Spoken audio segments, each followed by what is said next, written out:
Here's how to fix the "A critical error has occurred" message in Valorant quickly. Step 1. Close Valorant and Riot Client completely. Press Ctrl-Shift-Escape to open Task Manager. Under Processes, locate Valorant, Riot Client, and Riot Client Services. Select each one and click End Task. This ensures no background processes are causing conflicts. Step 2. Restart Riot Vanguard service. Press Windows plus R, type services.msc, and press Enter. Scroll down to VGC. Right-click it and select Restart. If the service is not running, click Start. Vanguard must run correctly for Valorant to function. Step 3. Clear temporary files.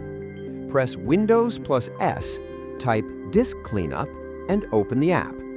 Select your C drive, check Temporary Files, and click OK, then Delete Files.